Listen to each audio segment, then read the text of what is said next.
Let's podcast alongside Joe Giglio. I'm Joe OVIES, live to tape, Eford Studios, Empire Properties in downtown Raleigh. And shouts to Copiers Plus. Check them out online at copiers-plus.com. Do I need to scan the parking ticket you received on the way to Sedgefield yesterday and mail it to Graham County Courthouse? No, but you're probably... Because I can do that with Copiers Plus and my Kyocera printer. Probably going to need to scan it and send it to my lawyer. Yeah, because it wasn't a parking ticket. It was a speeding ticket. Or a speeding ticket. My bad. I got my tickets wrong. But yeah, actually, we'll get to that in a second because you had a full day yesterday. I did. But copiers-plus.com is where you want to go. You want to get that consultation. You want to understand in terms of print management, document management, you might save a ton of money. Those printing costs can add up, and you might not realize how much money you are losing based on those things. So Copiers Plus can take care of that for you. And again, it starts with a consultation. Check them out online at copiers-plus.com. They are local with locations across the triangle and across the state. So again, check them out, copiers-plus.com. So yeah, you had a full day. Well, you started the day at a football practice. Yeah, the first practice of every year for NC State is open to the media for it's about an hour that it's usually about open for. And it's not just stretching. Like there are some actual things going on there. So I like that. You get to see some guys move around. There's actually, I take it back, there's usually a practice in the spring that you get to see too. So it's a real chance just to see what guys look like. Yeah. You know, like I always like to make fun of people who do scouting services and online recruiting stuff. And so-and-so is a 3-star, but that's just because he didn't get an offer from, he's this, he's that, blah, blah, blah, blah, blah. And I'm like, well, have you seen them play? No, never. But it's like, well, have you seen them in person? No, but I've seen the mixtape online. And it's like, okay.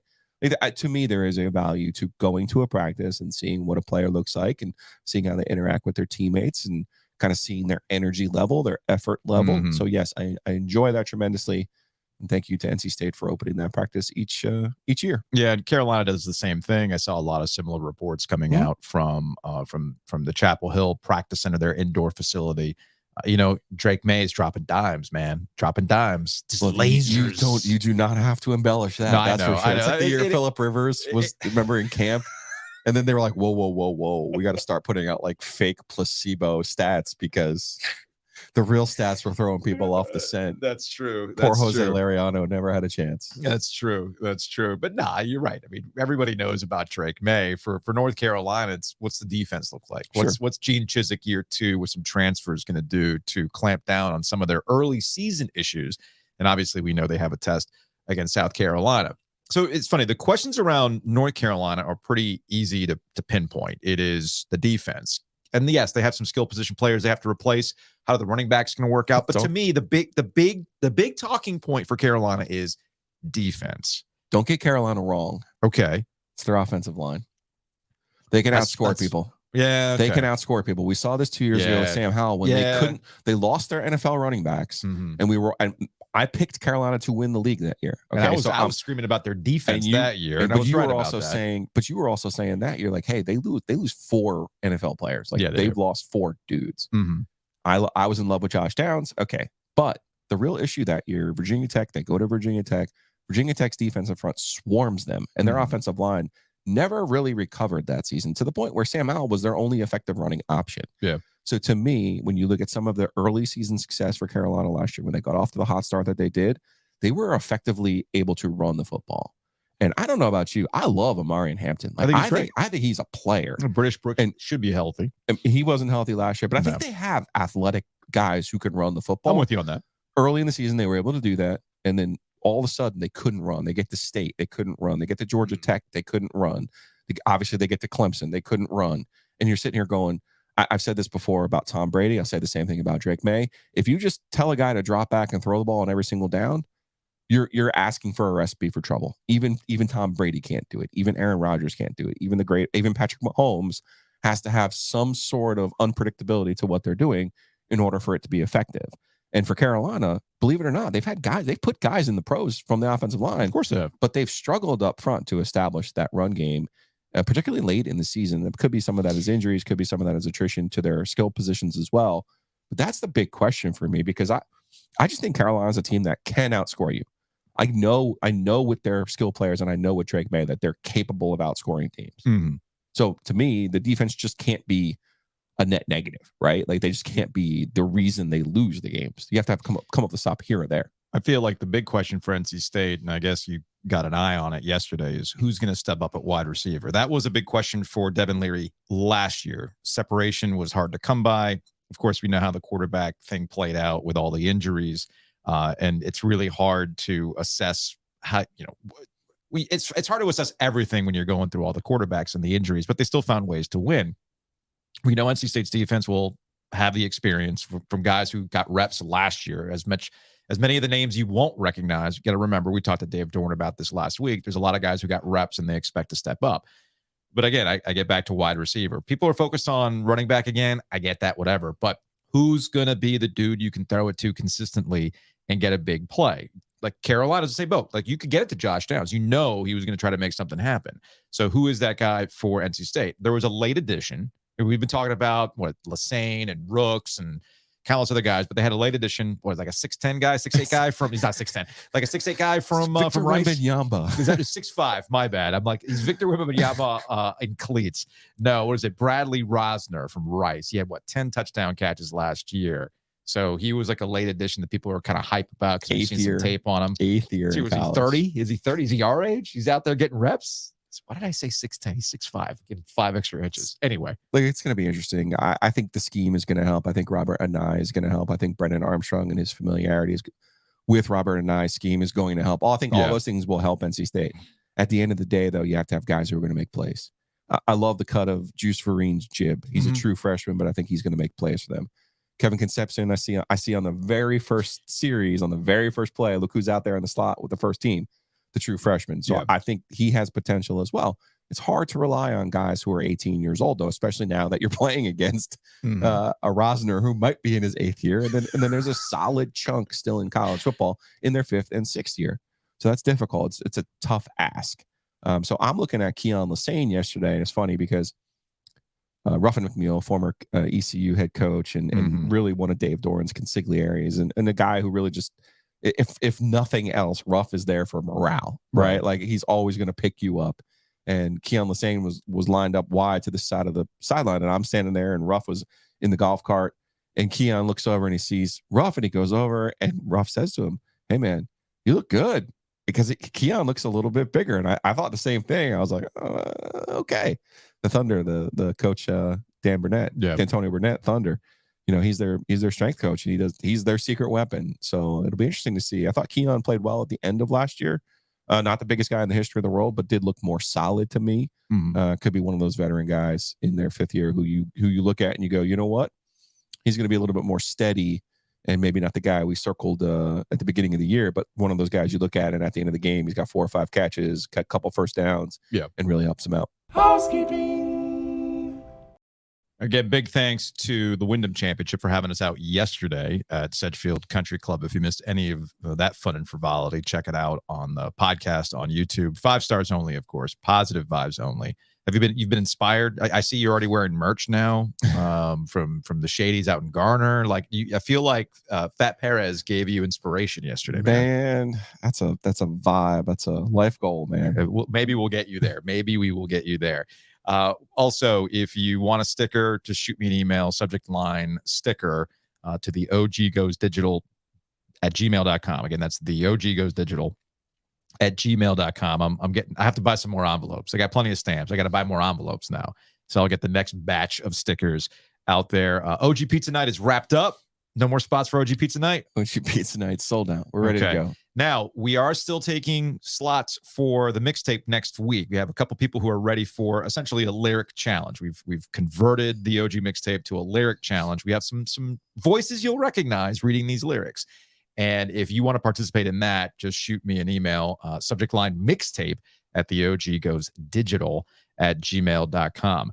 Shout out to Mosquito Authority, Pest Authority. It is gross, folks, although yesterday was somewhat nice, but we've had a lot of rain this summer. That's led to a lot of mosquitoes, and Mosquito Authority, which comes out to my place every few weeks, make sure those things are kept in check. You can also get Pest Authority to come out and make sure the critters that are trying to get into your house in the dead of summer don't get in. That's key. Yeah, bugsbite.com. Hayes Lancaster and his crew take care of all the bugs inside, outside. You got mice, you got moisture, you name it. Mosquito Authority, Pest Authority, there to handle the job. And shout out to Oak City Sports Cards, downtown Raleigh. Weston wants to get your cards graded. That's the important thing about the trading card game. You might think you have something valuable, right down to a Pokemon card, but you don't know really what you have. Don't put it on eBay with some guess. No, get it graded, because you could be leaving money on the table if you don't get it graded. Weston can make sure that happens. Plus, NFL season's almost here. If you want to get one of those cards early, Bryce Young auto, CJ Stroud, those quarterbacks that are valuable, now's the time to grab them, because the price only goes up and up and up.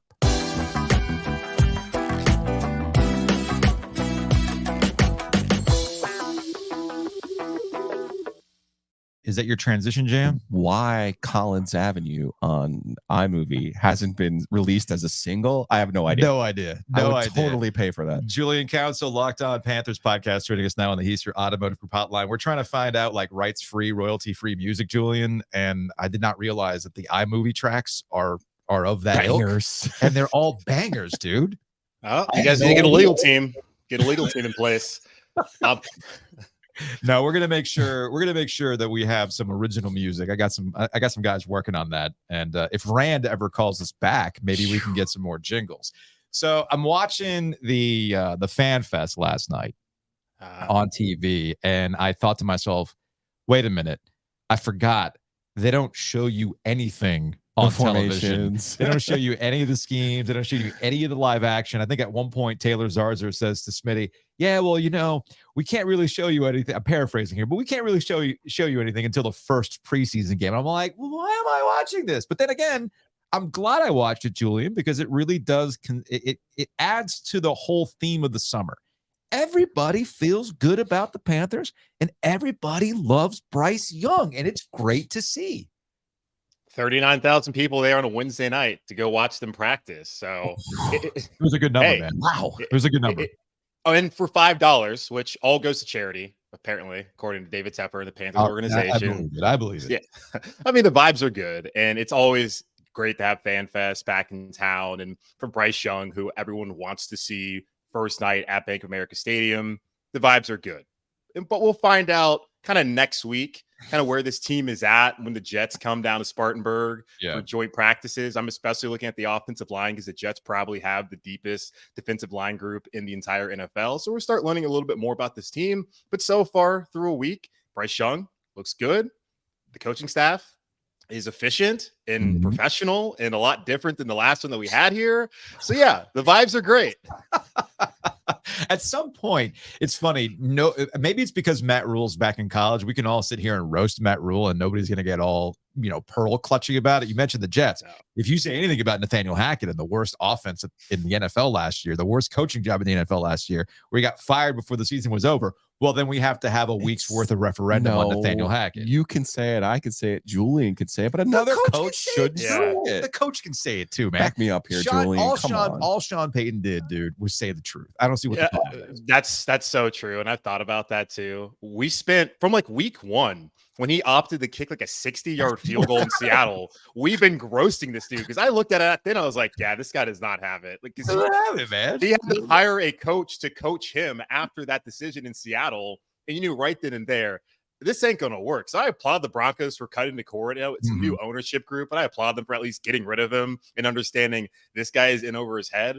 But yeah, but all Sean Payton said was exactly how everyone felt, and probably the people and even the players on that staff in Denver felt about Nathaniel Hackett. But I do understand the whole code, and coaches not supposed to say that kind of stuff, but also coaches oftentimes bite their tongue on things that they should say. So is the code something that's a good thing? Probably not. I am curious, since we kind of stumbled into the conversation with the Jets, because the Panthers are playing the Jets, or they're having their joint practices against the Jets, and we've heard this plenty of times now over the last couple of years that these joint practices are way more valuable than any sort of preseason game action, which is mostly for the fans and for television purposes. We're sitting here talking about how everything is really looking great, or at least everybody feels good about the Panthers, and the Panthers are doing a great job presenting it that way on social media and everything else. And I almost feel like playing the Jets, where the distraction really is around AaronRodgers, Hard Knocks, and everything else. That Bryce Young, as a top pick in the NFL draft, the scrutiny is usually on, is this going to work out? Did they make the wrong guy? How does he compare to CJ Stroud, et cetera, et cetera? I feel like that distraction of the Jets will benefit the Panthers this offseason because they can kind of lay low and keep the thing going. Well, yeah, you turn on ESPN nowadays, and because they care about markets more than they actually care about teams that are any good, Yes. it's pretty much the New York Jets TV show. Now, the Panthers will be in the spotlight early on because they play on Monday Night Football, and the fact that they're already in Charlotte and in a market and a team that has been to the playoffs since 2017, they're not going to get that much talk. Now, if they do have some success, and because Bryce Young was the number 1 overall pick, then there will be some talk. I just think this preseason, aside from the NFL Network, who was here earlier this week, I just don't think that they're going to get a lot of press. And yeah, they'll probably be in the clips of Hard Knocks whenever that airs, I guess in a couple of weeks, once the Jets come down here for that episode.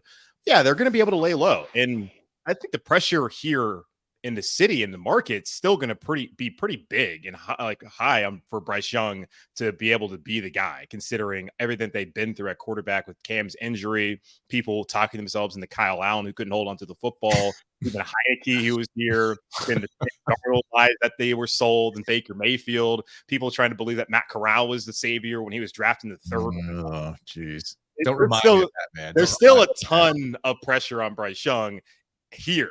I just don't think nationwide anyone cares. It's kind of like, hey, go out there and win games. And J.C. Horn had talked about it once camp opened up, how he feels like they're not really being respected. And someone asked him why. He's like, well, we really have won a lot of games. Yeah, well, you don't earn respect and you don't really earn the attention of the league until you start winning games. And Frank Reich came out and said, we have an opportunity where we got a new quarterback. There's going to be some attention there, but this team has some good players. Derek Brown could be a star. Brian Burns can be a star. There's some really solid players and even some veterans like Von Bell who comes in who can help this team be relevant. Once December rolls around, it's going to go out there and earn it. So I still think there's pressure. There's just not a lot of talk right now off-season wise, aside from, okay, hey, cool, you got a new coaching staff and the number 1 pick at quarterback. I think the answer can be both, Julian, but who will Bryce Young's best friend be? Miles Sanders or Hayden Hurst? The offensive line. Oh, I feel like that's the theme of the show because Julian, with StreamYard, I can see you in the little green room. Yeah. And when Giglio was talking about the Tar Heels and their offensive line, you were like nodding, like, yes, it's the offensive line. Although I feel in college offensive line it's like kickers, like college kickers. College offensive lines can be just as voodoo as anything else. In the NFL, you could do something about it. So, what is it about the Panthers offensive line that's got you a little worried? I'm not concerned about them. I actually think that they're in a good spot there. Okay. Now, the only concern really would be, I guess, that right guard, Austin Corbett, tore his ACL week 18 against the Saints, started off on PUP, and Scott Fair, the general manager, came out first day of training camp saying that he's ahead of schedule. I still wouldn't expect him to play the first 4 weeks, as if he starts off the season on PUP, he has to miss the first 4 weeks. So Cade Mays, who was a 5th-round pick out of Tennessee last year, he's been sliding in there at right guard. We'll learn a lot about him next week against the Jets, where, again, deepest defensive line group in the NFL. But that offensive line went from the greatest weakness, aside from the quarterback position, to probably the greatest strength for the Panthers heading into this year. And Ike Ekwonu has taken that next step, looks great at left tackle, was pretty good last year. And here's the thing, he started off poorly. Yeah, he played against Myles Garrett. Then after that, you didn't hear his name all season long. As an offensive lineman, that's a good thing. You don't want to hear about him. We've known a lot about Panthers left tackles the last couple of years. Matt Khalil. You know Mike Rimmers. That's not a good thing because those guys struggled. So I feel like the offensive line with Taylor Moton at the right tackle position, Christensen back, Bozeman that they brought back at center, that's to me his best friend because we talk about Bryce Young being undersized, being the anomaly with that size and that weight. Okay, well, if he's not getting touched, then it's not going to be a problem. I think this offensive line would be his best friend.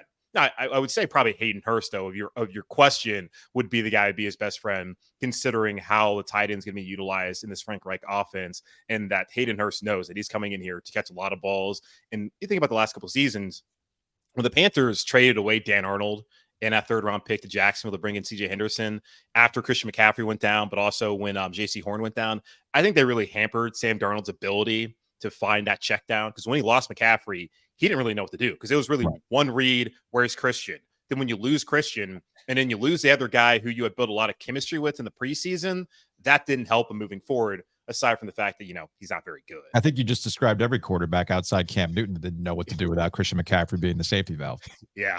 And that helps. So Hayden Hurst, they can be that. And Miles Sanders possibly could too, but I think the tight end will be targeted far more in this offense than Miles Sanders will. But running back's not worth the money. Not worth it. Christian McCaffrey, not worth the money, even though the offense fell apart without him. But it's neither here nor there, right? I think Sanders is going to have a really good year. Yeah, I'm with you on that. Julian, I hate praising the Panthers as much as I have this entire offseason. I really do. I just don't like them. They've done a remarkable job, though. The one thing I actually do like, too, was the second round pick. I felt like it was a scratch off on Mingo. Well, what have you seen from him in camp? Like I said, I like to get out there and watch a guy. Just let me see how he runs a route. Let me see how he works in practice. Sometimes they can pop a little bit when you don't see it on tape, or if you were scouting Ole Miss last year in the middle of the year. Yeah, I haven't been down to Spartanburg just yet, but the people I've talked to have said he hasn't really made that much noise so far, which I think is expected a week into it for a second-round rookie wide receiver. We saw, Terrace Marshall, he was a second-round guy. He had the health issues, I think, that kind of held him back the first couple of seasons. That's not the case with Mingo, and it feels like they really do think he can compete for the X wide receiver spot and possibly start week one. But so far, like the receivers that are standing out are really DJ Chark and, of course, Adam Thielen. So far, I haven't heard too much about Mingo. I know the other day, Sean Jefferson, the wide receiver coach, is really getting after him, which is a good thing. That's a guy that you guys obviously believe in. They talked about pre-draft, how there's one guy who came in, had a really good meeting and interview with them, and that turned out to be Mingo. So this coaching staff wanted to bring him in, where the previous coaching staff / Scott Fitterer, they brought in Marshall to be that guy, where it really feels like they think Mingo can be it. But it's just kind of one of those things where it's a learning curve, and you don't really know till the pads come on. And they've only had one day of padded practice, like real padded practice. So we got to wait till like kind of next week, and once the preseason rolls around, to really get an understanding of what he potentially can bring to this offense. Even though, if you really think about it, it's going to be Thielen, Chark, Hurst. Those are your top three guys. And then Mingo, Shenault, Marshall, like they're going to be your 4th, 5th, 6th options in this offense. Probably aren't going to be targeted that much, but it sounds like Mingo's kind of, going through the early rookie struggles, but we'll see what it looks like once the season rolls around. Julian Council, Locked On Panthers podcast. Check them out on the podcast, on the YouTubes. We're just trying to get that sweet, sweet Panthers SEO summer, my man. That's what it's all about. Well, I appreciate you guys trying to take my listeners. Like, what? What are you talking about? Whoa, hey, no. That's not what's happening here. It's called cross promotion. Cross promotion, Julian. Whoa. Our podcast listeners go, oh, Julian's pretty cool. I'm going to check out his stuff, because it's not like we're talking exclusively Panthers all the time on our podcast. No, I envy you guys for that. No, I'm kidding. We know. Don't make me work over here. Come on, man. All right, man. We'll talk to you later. All right, guys. Take care. That's Julian Council. Locked On Panthers podcast. Now, Julian's a good dude. Done it for a long time. He does some great stuff talking about the Panthers.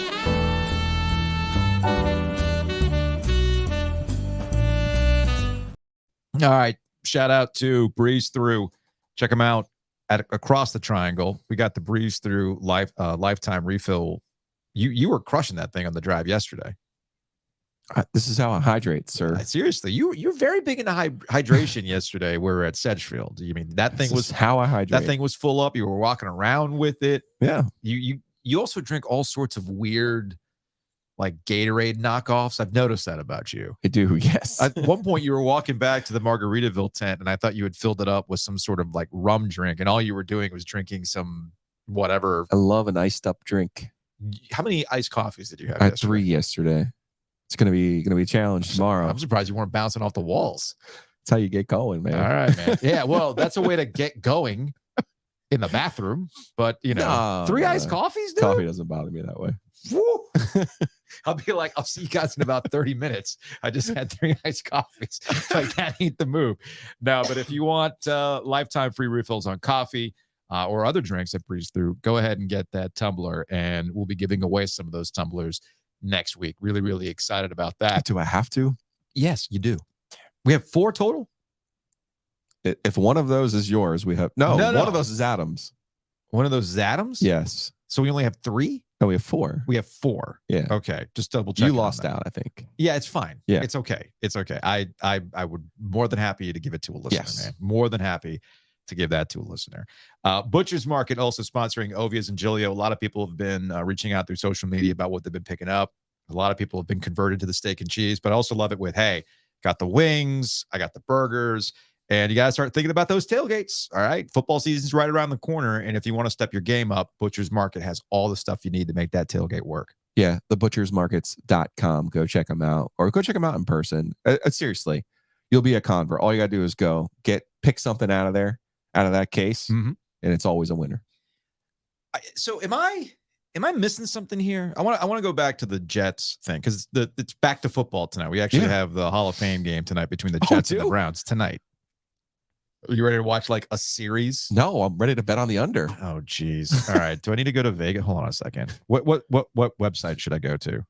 I mean, I've been openly courting FanDuel. So. All right. So if I put FanDuel, Jets, NFL odds, Browns, NFL odds, and all right, let me see what it pulls up for me here.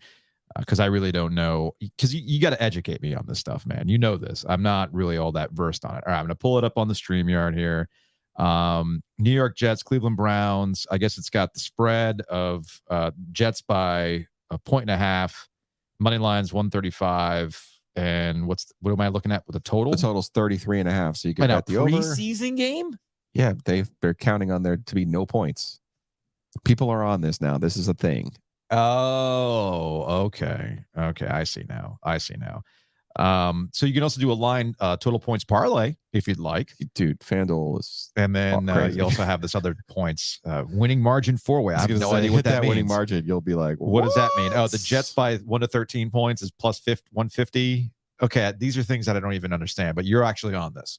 I would not be, but like who? I'm just saying to you, like, you know how we've talked before about what's going to happen when gambling's legalized. That's on your app. Yeah. Like you don't, again, we've talked about when you watch TV and how, man, I got to go seek out this Apple app and go find my Pac-12 football. I'm in trouble. But if it's on your TV, you're like, oh, I'm just scrolling. These bets that are in game and also live betting, like it's here on my phone. I don't have to go find this and go out of my way. It's right here. All right. It's easy. Okay, if you say so. But I wanted to, all right. Because if you watch the broadcast tonight, you know they're going to be talking about the Jets and Nathaniel Hackett and what's happened in the last week with Sean Payton, blowing up the previous coaching staff for being, one of the worst coach jobs in NFL last year. But Sean Payton didn't say anything incorrect. It's one thing to say, okay, Sean, dude, maybe not. Maybe don't. I get that part. I want to be really, really, there's a little bit more nuance than what we've had in the last week. Okay. But the fact that it's still a topic today, and Nathaniel Hackett actually had press availability where they acted as though he was the victim of some sort of Jean-Claude Van Damme heist movie from the 80s direct-to-video or 90s direct-to-video. Like, the gang approached my family and they took everything. In Three Rivers Stadium. Seriously, that's what it made it sound like. Like, this entire, like, my honor. No, buddy, the stats speak for themselves. You did a shitty job last year. So terrible that you had to hire somebody to help you with clock management. So bad that they fired you in the middle of the season. So, and if you're an offensive-minded guy, it really does come down. I guess this is the part that is driving me nuts. Wherever AaronRodgers goes, sensitivity follows. All right. I really do think that Robert Saleh, the head coach of the Jets, said it perfectly when he said, if you ain't got haters, you ain't popping. Chef's kiss. That's how you handle it. And then you keep it moving. Instead, AaronRodgers is on with Peter Schrager and he's talking about victimization. And that's what you broke the code. Who loves to play the victim more than AaronRodgers? Loves to play the victim. No. This is the same guy who went on and on and on about how the Green Bay Packers never did anything for him. What has AaronRodgers? They took my replacement. What has AaronRodgers been doing with the Jets this entire offseason? He's doing all the things that he never would have done with the Packers. Yeah. That's a level practicing and going through and getting ready. Oh, being visible, hanging out with people, like all that kind of stuff. But the real AaronRodgers came out with that Peter Schrager conversation where he's a victim. He loves to play the victim. And that's going to permeate, man, in the Jets. And now you're trotting out your offensive coordinator, talk about how his name was just slandered and how dare you? No, you sucked. It's okay. You sucked. It's fine. I'd rather, though, that the Jets trot him out and let him talk. Okay. Because, again, I think AaronRodgers talking is bad. But we go through this on, let's just take the Florida State conference expansion stuff. All right. It's like a rumor, right? Yeah.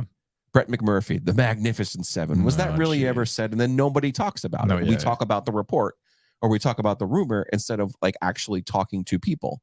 So for the Jets to respond to it, I think that's great. And from your point of view, where you say all Sean Payton was doing was speaking the truth, there is something to that. I'm just saying to you, as a professional colleague, I would not appreciate that. Okay. That's all. All right. There's a better way to do it. That's fine. You can pick up Russell Wilson without putting Nathaniel Hackett down. And I talked about this on the Picks and Pizza podcast. Jacoby Myers made one of the single dumbest plays I've ever seen in my life last year to lose a football game when he lateraled the ball. Yeah. The game was tied. The Patriots were playing the Raiders. It was in Vegas.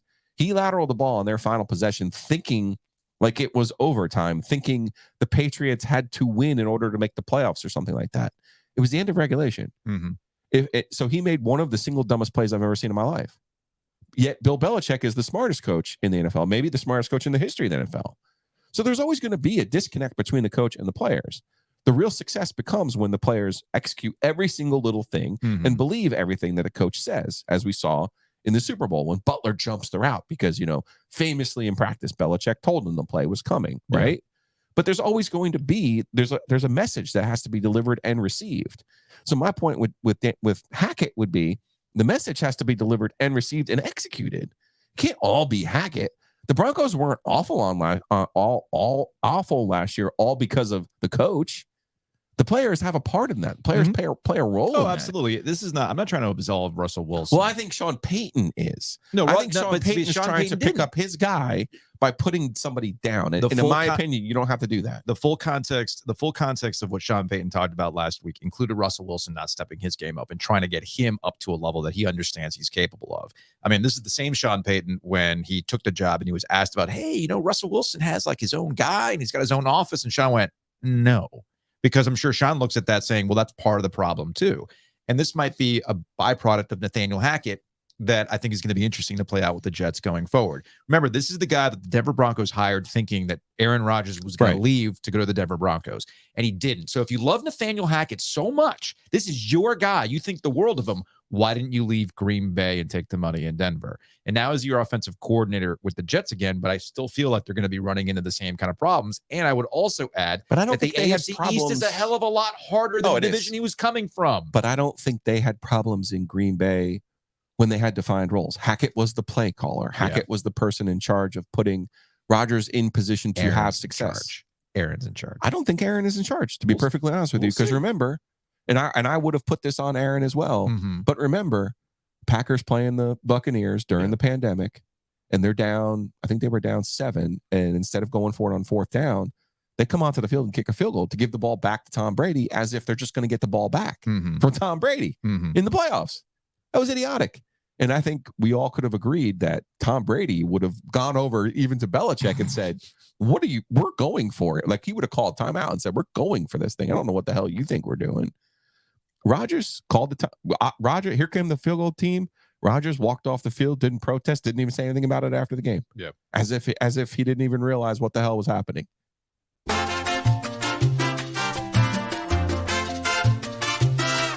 All right, I feel like we've gotten long enough not talking about Florida State that we can finally talk about Florida State. Okay. No, I'm partially kidding. But when we wrapped up yesterday's show at Sedgefield to this morning, a lot of things have happened because that's typically what happens with college realignment.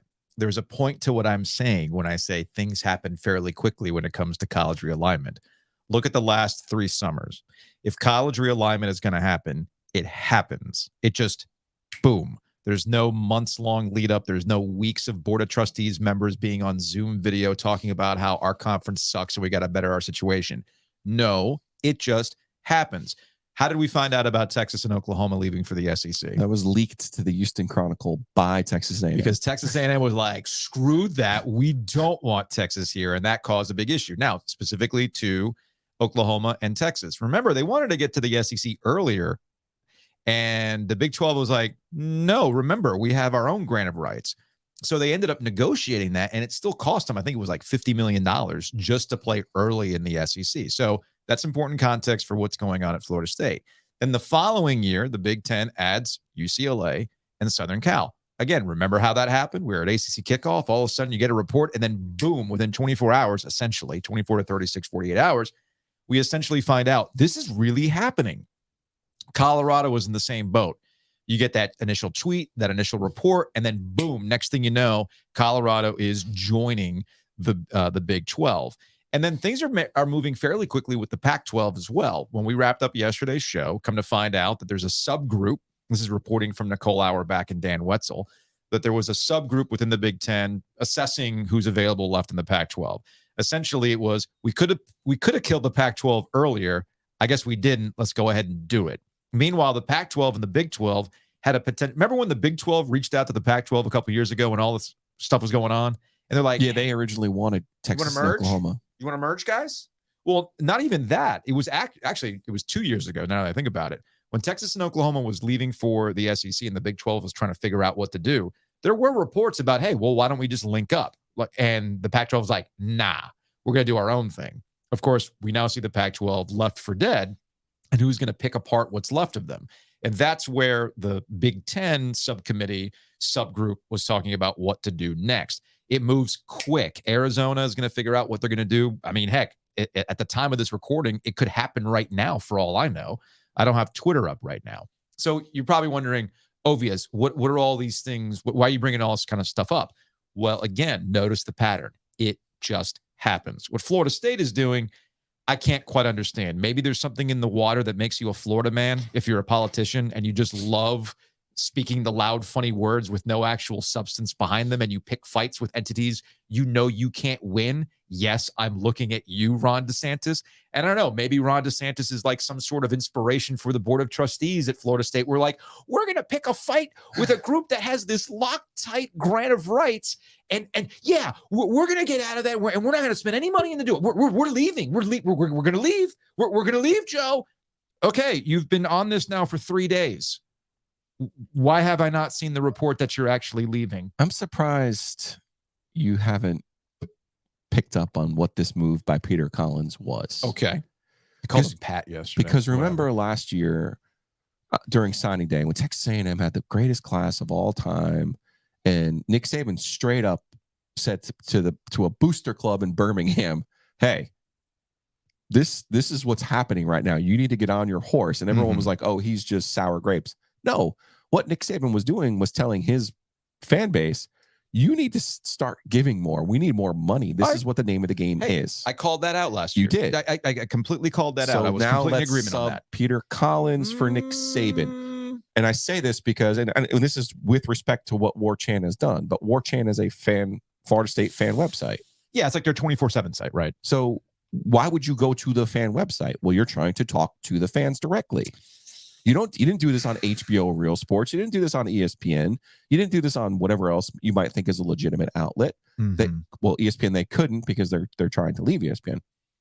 They went to War Chant and he made these comments to rally the troops. Yeah. To throw red meat to a fan base that is slightly irrational, slightly living in its past. Should see my mentions. And slightly not realistic about how to get out of the agreement that they're in. Yeah. I'm not going to sit here and tell you that Florida State could never leave the ACC.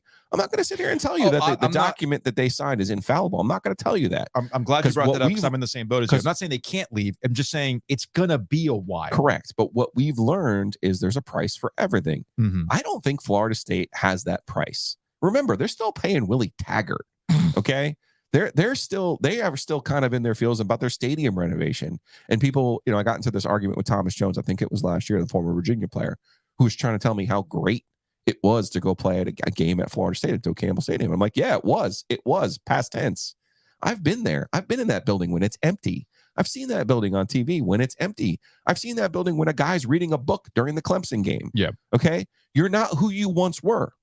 That doesn't mean you can't be great again. By the way, I don't think you're going to be great this season. Not at your level. You're great at an NC State level. You're great at a Carolina level. Think about that insult for a second. Well, I'm glad you brought that up because there has been this. Well, first off, let's listen to some of the board of trustees. I think what he was doing was a pure. Let me throw red meat to Florida State fans. I want to mobilize the masses in our favor, get them frothing at the mouth, and ready to do something. And what are they ready to do? I don't know. They're ready to make money. They're ready to take their money. That's what they're doing here. All right. So it's a naked money grab. Naked money grab trying to find another conference. I don't know if it's out there to rustle up money from the boosters. How are we going to pay for it? So, okay. All right. We're going to crowdsource this thing, Joe. I'm going to disagree. Here is this FSU president, Richard McCullough. And this is from what FSU plays. I guess he screen grabbed some of the BOT meeting. Here's what he has to say about the ACC and currently how things are working for him. I believe that FSU will have to, at some point, consider very seriously leaving the ACC unless there were a radical change to the revenue distribution. I don't think this is anything that anybody hasn't necessarily thought of, but I wanted to make that statement to the board.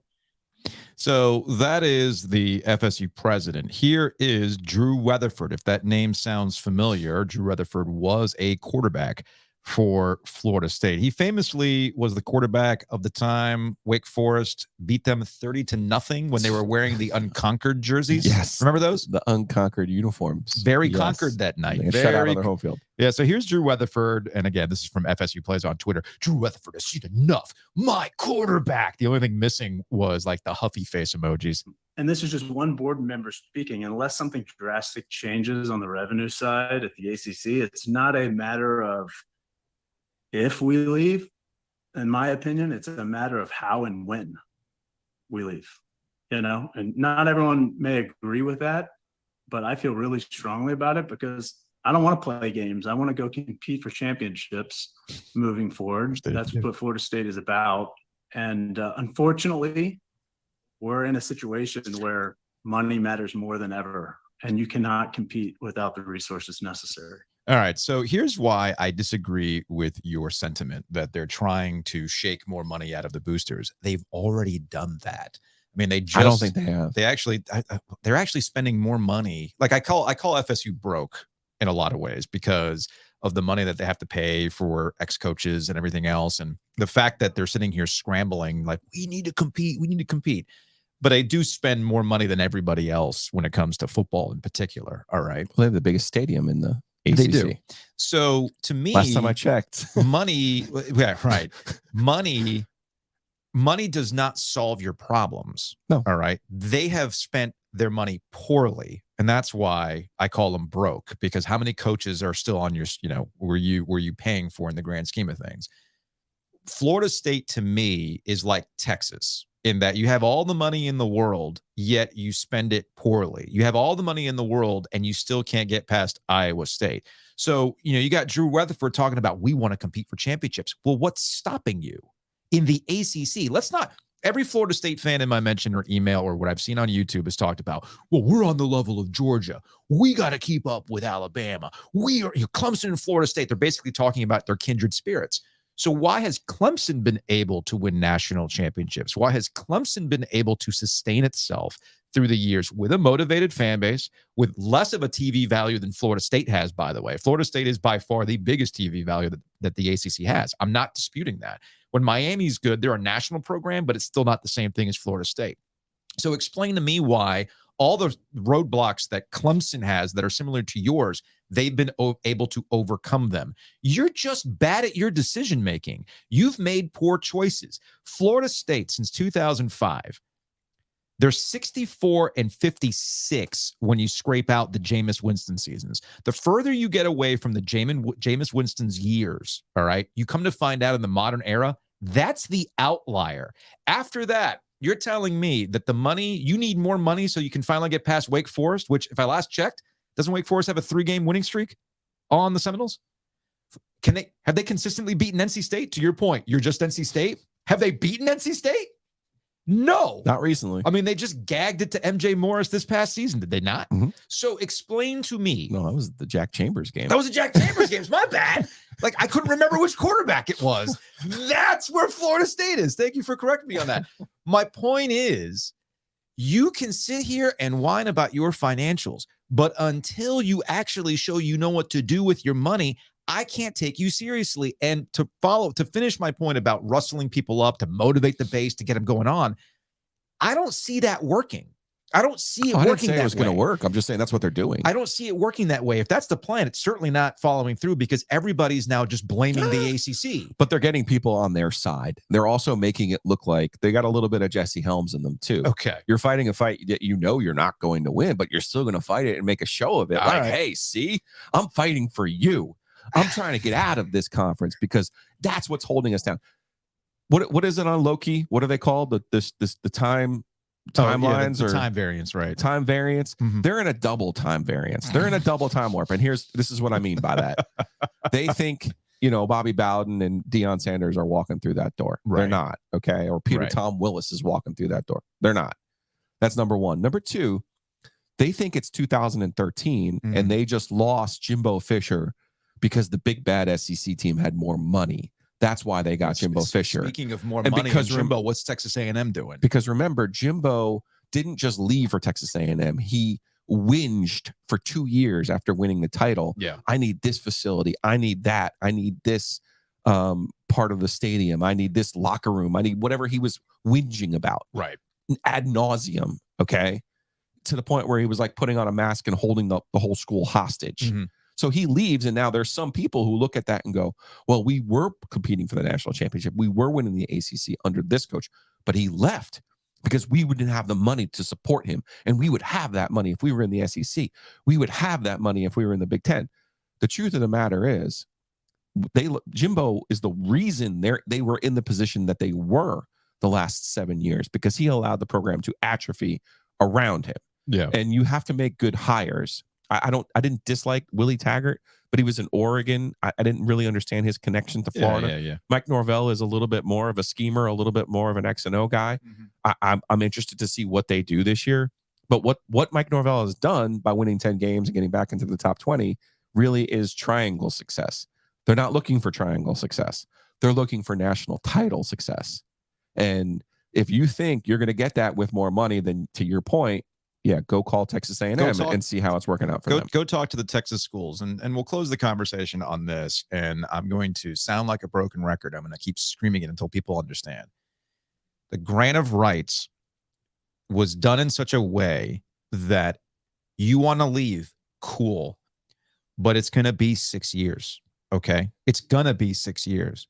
You can sit here and scream about how, well, we're going to leave at some point in time and this document's not holding you up. Well, technically the document isn't holding up when you get to 2029, when you finally get to that sliding scale of money that you're comfortable paying, the same way that Texas and Oklahoma were finally getting to that point of the sliding scale. Yeah, think about that. To leave Texas early. and Oklahoma, two of the richest programs who aren't leaving for money, did not leave for money. No. Even they balked at paying a 3-year payout. So you want to, so look, it's, to me, it is useless at this point to open up a board of I mean, it's not useless. They're trying to rally their base, but that's what they're trying to do. I guess to me, if I want to rally my base, I want to do it in the form of where football is going, and it's not in the form of television money. It's what Graham Neff, the AD at Clemson, did last year, where he put out a video that said, now more than ever, we need you to give us money for players. Yeah, that's the double time warp. They think it's facilities and they think it's keeping a coach happy. It's not. It's not. Okay. It is about making sure you bring in the cash to keep the players happy, to bring the talent in so they don't leave for somewhere else. That gets back to the original start of this conversation about Texas A&M, Jimbo Fisher, Nick Saban, and Alabama. Nick Saban was sending the message to his boosters, oh, you don't want to get lapped in recruiting by Texas A&M? Well, they're quote unquote paying for those players, meaning dummies, you need to pay for those players too. It's 2023. Get the wallet out. This is more like, damn you, Swafford, you're the reason why we're not good. No, they are Taylor Swift. Okay. Florida State would rather look directly in the sun and never in the mirror. I want Florida State and all these, I want Drew Weatherford to look at himself in the mirror and go, it's me. Hi, I'm the problem. Florida State is the problem, not the money. So once they accept that, then they can finally get around to the business of correcting it. But until they accept that the reason why they're in the position they're in right now and not Clemson, they're going to continue to find themselves in this weird circular, just kind of like, no, it's, if I had just done this, and we all know people like this, like, I would have been successful in this business had it not been. I could have been Fat Perez if I could just hit a couple shots. Right. That's just not how it works, guys. This is not how it works.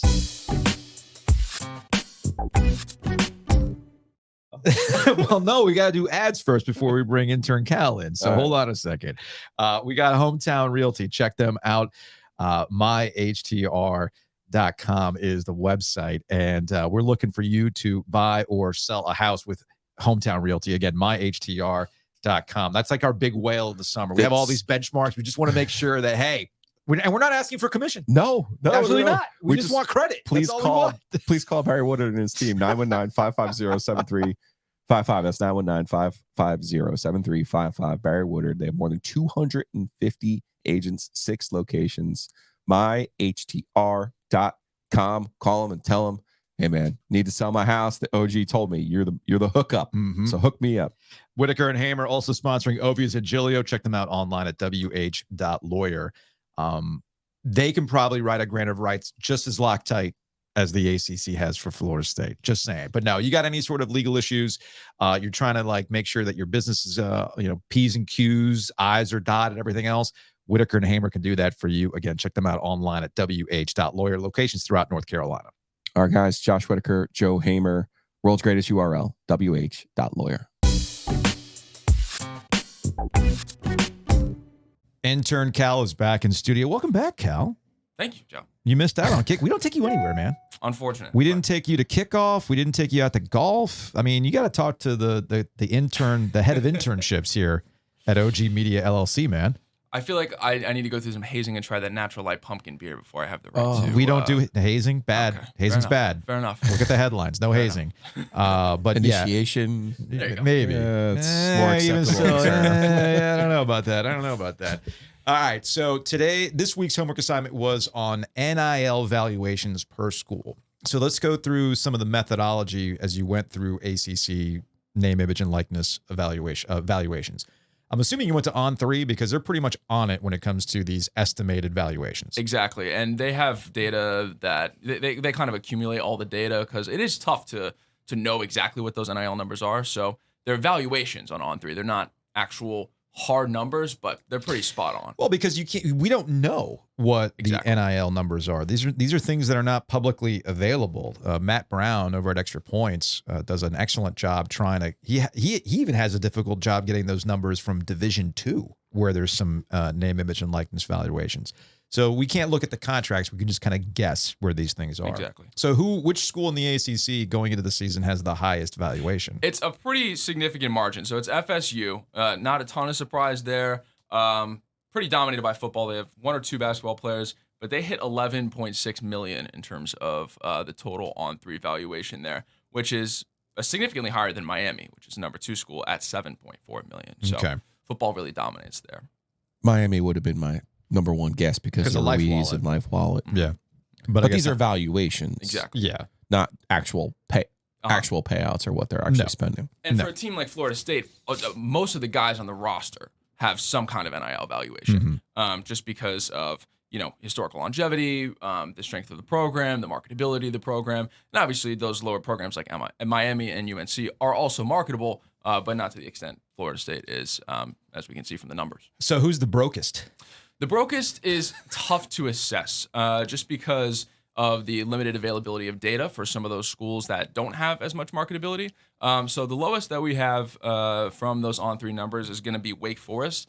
They have 1 athlete that's listed, Tyree Appleby, who is a basketball player. So they're at 65,000, but that number's probably a little higher because they have probably a little more NIL money. I was going to say that's all Applebee's money, right? Exactly. Because remember, legitimately. they like legitimate Tyree Appleby and Applebee's, because they went into a relationship last basketball season. So yeah, that makes sense.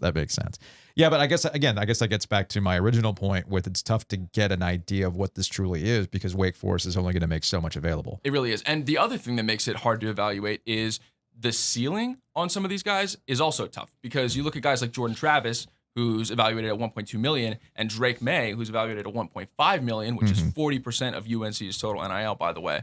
And there's really no potential ceiling for what kind of deals these guys could get. That's just the general valuation. So these numbers could be higher or lower, not even for those athletes on the lower tier, but at the top tier as well. Okay. Did you hear your shout out? Which shout out? You got a shout out on from Brian Ives over at No, you got 2 shout outs actually. Well, Brian Ives over at ESPN, who does what you want to do. He's been doing it for a really long time. He actually got his start in ESPN stats and information. He's a walking encyclopedia of all things ACC. So when we had put out the video of you talking about how often do we get it wrong with the predicted order of finish, he just said, man, poor Cal had to go through all those old press releases when I have the information right here. But I mean, that's where he's at, though. I didn't have to go through the press releases because all the data is accumulated. So I appreciate the sympathy on that, but it was not that bad. No, your other shout out was for Bennett Johnson, Easter Automotive Group. Oh, okay. Was on Picks and Pizza. Yeah. And was going through some stats from the PGA Tour. And he goes, I feel like Intern Cal right now. I need to hit him up because my car is not doing well on Easter. We'll use the code. Use the promo code. I will use the promo code. Yeah, I think the promo code is just, hey, I know Giglio. I heard it on the podcast. That's Thanks the for the promo shout code. out. Yeah, that's all that is. That's the promo code. All right, we got a homework assignment for Cal next week. Man, it's the dead of summer. It is. Outside of baseball, All there's right. not much. This is a fun. I got one for you because this is actually. I was going to say the preseason top 25. No. This is NFL related. So Sweet. We are getting. It's August. It's officially August, which means we have hit my favorite show topic of the summer ahead of the NFL season. Which team will go worst to first in their division? So over the history of the NFL in modern division play. I think it's every year. There is one. It's been one year. One of the years recently it didn't happen. It's like 7 of the last 8 years or something like that. It's something crazy like that, where a team If that you finished do a last in Google the search division, for it, you'll see it. last in their division, and then it'll go the other way. But here's the twist. You're not counting the Panthers who tied for last year? No. The twist will be how many teams have won the division and then finished DFL the following year. Ooh. That's the twist, because everybody's always like, "Oh, it could be us this year. We could win it. It's us. We're going to do it." Because that's the beauty of the NFL. I mean, honestly, that is the parity of the NFL is why people cannot quit it, because they sell you on hope. You buy the hope, and then you never know. You could be that team. But there's a flip side to this. So which teams went from, "Hey man, we won the division, cool," to, "Ooh, we had a bad year." And there could be any number of reasons why that happened. An injury to a quarterback or whatever it is. But I'd be curious to see how many teams have actually won a division and then finished last in their division the following year. Yeah, that's thought-provoking. I can think of the Rams right now, but yeah. I don't think there's as many, obviously, but I would be curious to see who has that who has that distinction. Well, we will see next week then. All right, Cal, appreciate it, man. Thanks, guys.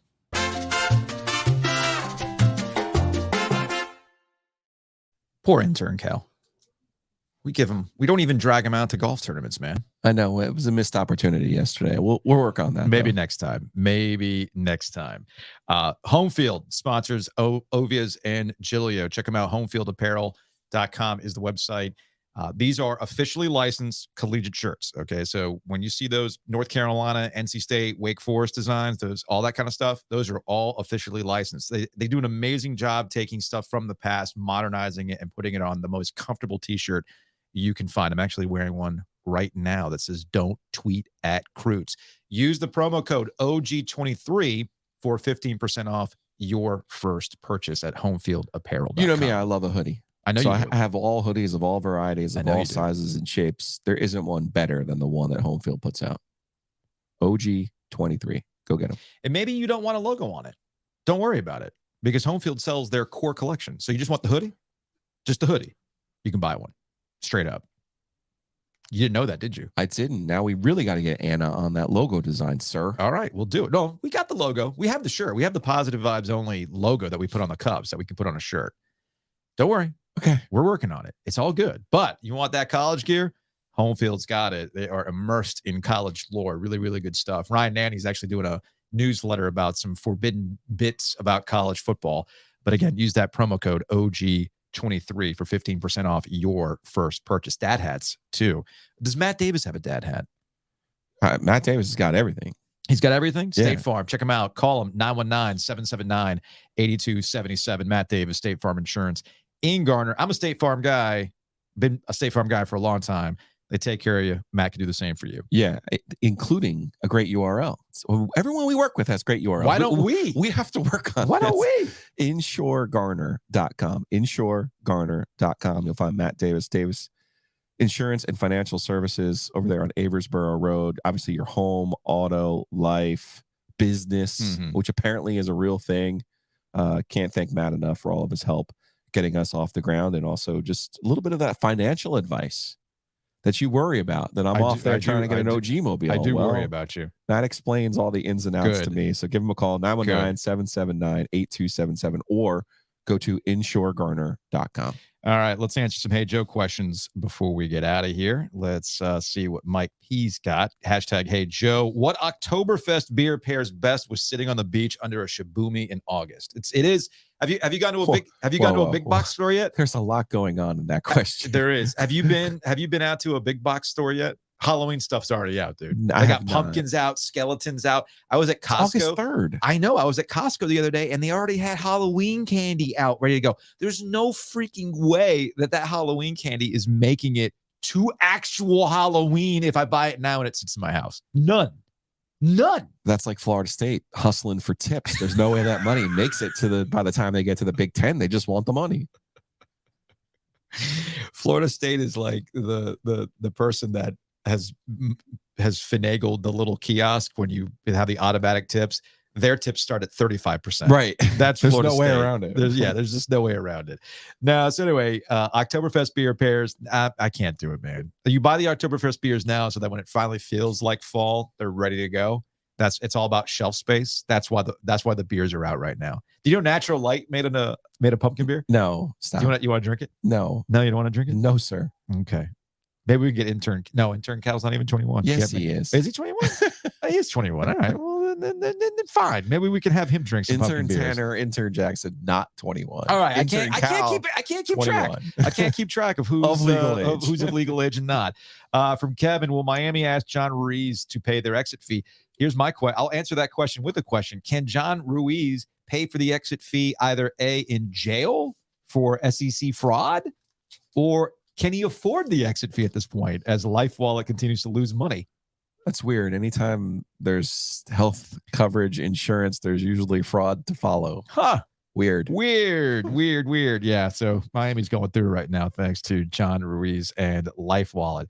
All right. From Byron, which conference is the best fit for UNC, SEC or Big Ten? I mean, there's no question. It's the Big Ten. It's the Big Ten. It's the Big Ten. And they'll take Duke with them. The basketball's good. The Big Ten can be a proper fit for them. I think that will work out. Although, can you imagine North Carolina and the SEC for basketball? Be off the charts nuts. I feel like you did not include NC State going with the Tar Heels. You're way more confident about that than I am. Just saying. All right. From Q's and NC. Hey, Joe, when the conference adds more schools, doesn't that decrease how much the TV money every school gets? No. Typically, in these television contracts, when you add a school, there are escalators or triggers, I should say, that bring them to the table. You're not making any more money. Essentially, what you're getting is the amount of money that would feed them. And it actually costs more for your distributor than it does for your conference itself. Remember, the Big 12 was essentially told no by ESPN years ago. This is when Texas and Oklahoma win the league, and they're like, hey, we're going to add this school. And ESPN's like, are you sure about that? Because I don't know if we want to pay $35 million a year for that. So those are the types of things that you have to keep in mind when we talk about these contracts. Typically, it's about adding.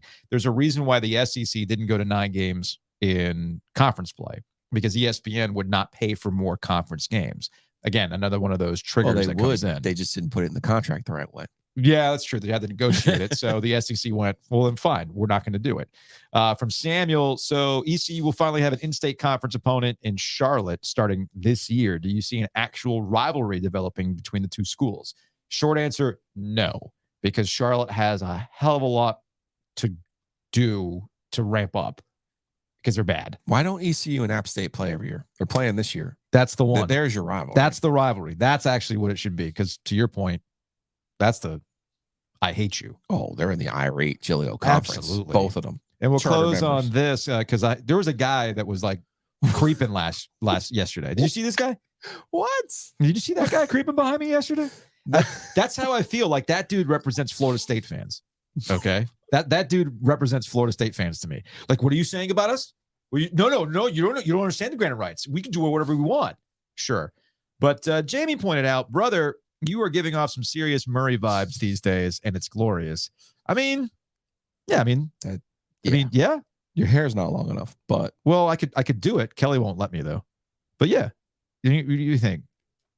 Should I keep it going? There's not even a question. Do you want me to show up next week with the white undershirt and a thing? You want to do that? I'll do that. Okay. Anyway, that's going to wrap it up for today's show. Enjoy your weekend. We will see you Monday as we get closer to football.